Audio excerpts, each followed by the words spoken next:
was absolutely delighted with what I saw. I'm buzzing with that. It's weird. I think that's the best I've felt about a defeat for quite some time. Because I honestly believe, and I don't say this in hindsight, I said it before, that we could take them back to the London Stadium. That's all I asked for. Take these guys back to London Stadium and let's see what we can do. I'm so chuffed for Ben Johnson. I think there are so many little stories within that. It's magnificent to see how far we've come, to see West Ham. I've waited for this for a very, very long time, and I hope the journey doesn't end now. I look at them and think they're going to have to do better than they did, because I'm pretty sure West Ham will be better in our own ground. I really do. I think it's really important that Bowen recovers from injury, but I think we're doing the right thing. I think if we'd have really wanted him to play today, we could have done. We could have put the painkiller injection in there, he would have played, but it was the right thing not to do that. So I think Bowen will be better. There's no way Fornals will play as badly as he did for parts of that game, particularly in the second half. And I think we would have learnt a lot. I think there's tweaks David Moyes can do to the team. If he really wants to get through. I think there's an over-reliance on Thomas Souček there. I would not be surprised if he tweaked that a little bit. That being said, he does seem to be very much a favourite of Moyes, doesn't he? So Souček can't seem to do any wrong. But I did think he was part of the reason we weren't able to retain the ball at times. And there were some negatives in there, but the positives far outweigh that. They really do. I don't go on. I've got this sort of...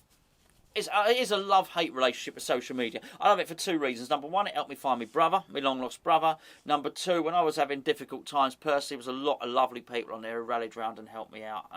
Some generosity and love from the West Ham fans that I'll never, ever forget. I'm absolutely astounded by it all. However, there's a minority on there who are never happy.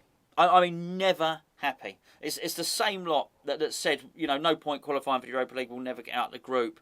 The same lot that when we drew Sevilla, no point, we're going to get absolutely trounced by them, they're going to get slaughtered. And I was surprised, because I only went on there to look at some of it's probably about an hour after kick-off was the final whistle of the Sevilla game. I only went on to social media because people had posted clips of the crowd walking down, singing, and the West Ham fans, absolutely amazing. And I did the stupid thing, I clicked on the timeline. My goodness, the negativity on there is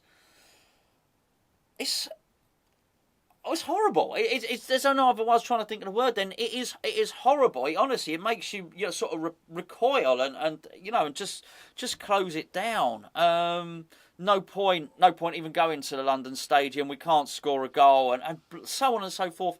And I just can't join in with it. I've got to be honest with you. Number one, because I don't feel that way. But I think if I did feel that way, having waited all this time to play somebody as good as Sevilla and to come away and still be in the tie, I think if I got to this point supporting West Ham and following West Ham, it made me... This season, these last two seasons, made me feel that miserable, I'd be looking for another hobby. I absolutely would. I'd be thinking, hold on. As I said the other day, hold on, the car's broken, the boiler's broken. This is meant to be my escape. I'm meant to be enjoying this.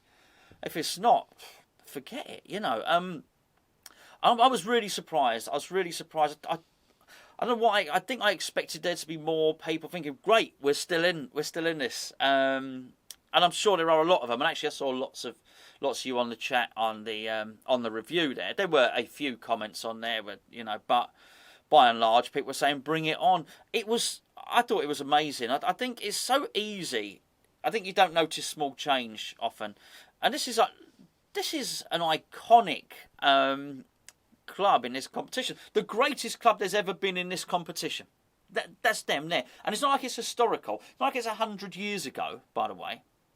They're good now. Sevilla are good now. They win it recently.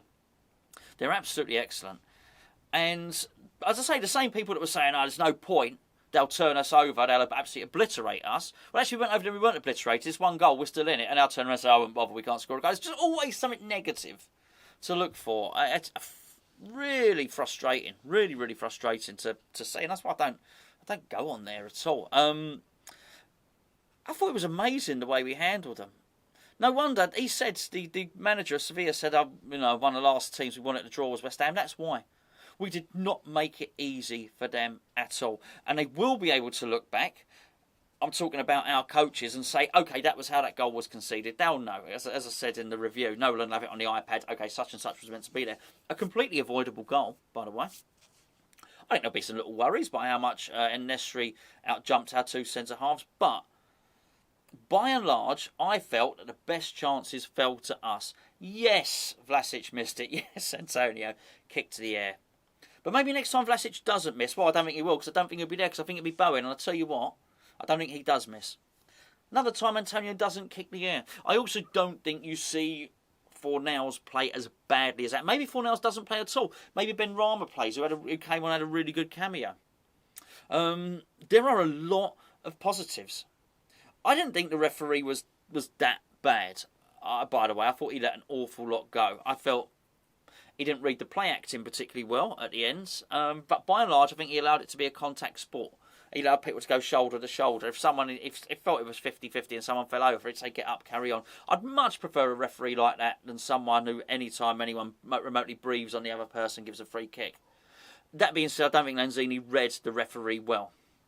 But there were still real moments of quality from Lanzini. I think if David Moyes can sort out that little situation he's got there with Declan Rice and Lanzini, particularly given that I felt in this game Souček was given the licence, it didn't really work.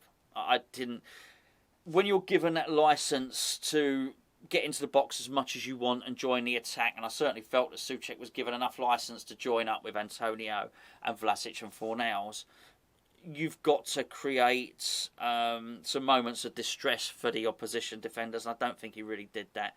You've got to cause them problems. I don't really feel that he did cause them problems. So that's something Moyes might do. You may well find that I can't imagine Moyes will drop Souček. It's just not the sort of thing he does. But I wouldn't be surprised if he puts him back into central midfield, into central defensive midfield, and actually says to Declan, "Go on, mate. Now's your turn in the return leg. You go in there and link up with Lanzini and do what you can." It's amazing. I do think it's amazing that we've so many. These are experienced players in the opposition team, and so many of our players, they can only get better. That was their first look at knockout European club football. Now look at that and I think, hello, we'll have a bit more of that. There's a lot of them will be better the next time. An awful lot of them will be better the next time. And I think with the crowd behind us, I think with just slightly different playing conditions as well. Did you notice the pitch was really slippery? So the pitch had been overwatered, which is fine.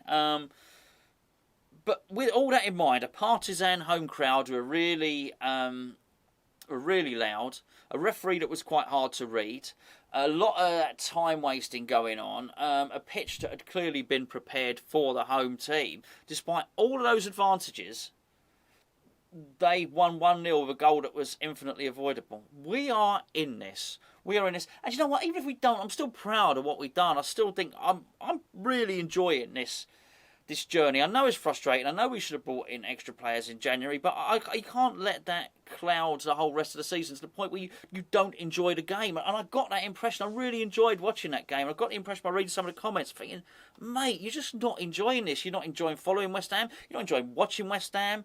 Why? I don't understand. Why bother? Honestly, why bother? Go and do something else. Go and watch the cricket. Go and just do something else that makes you happy. Because there are so many people who seem to be pre-programmed at the moment just to wallow in misery in terms of everything that surrounds West Ham. I'll tell you now, this is as good as it gets. This is as good as it gets for West Ham at the moment. We're in a right old purple patch. I understand we should have consolidated. And there was a window of opportunity to push on in January. I get that. But we didn't. How long are you going to let that carry on for? And, you know, you might look back and someone might turn around and say, oh, what did you do? What are you doing when West Ham... Did you enjoy it? Did you enjoy it when West Ham were in the knockout stage of the Europa League? Oh, no, not really. I was just expected us to lose all the time. I don't know, just... One thing I do know is if you ever actually seen those footage from those fans... Well, the West Ham fans, who had gone out there, they weren't carrying that mindset. They were out there determined to support the team, determined to enjoy themselves, more importantly, and they will have a memory to cherish and to take back. And there would have been lots of oohs and ahs in the crowd when we were attacking, particularly in the first half. But that's good, isn't it, to go away to Sevilla, the favourites for the competition, and give as good as we got. They just shaded it in the end, but in the first half we gave as good as we got. We really did. Players looked tired at the end. I get it. What we're going to do against Villa, I don't know. We'll be tired again by next Thursday, quite possibly. But they got to play as well. Then they've got to travel. Then they'll be in the alien environment. It's up to us lot to make it loud. I can't wait. I can't wait. I'll tell you what I'm not going to do is between now and then, I'm not going to go on social media and read a load of stuff, which if you listen to it, it'll be, if I listen to that, I wouldn't bother. I wouldn't go up to London Stadium. Do you know why? Because we're going to get whooped and there's no point and we won't score a goal. Honestly, leave it out. Anyway, I'm buzzing.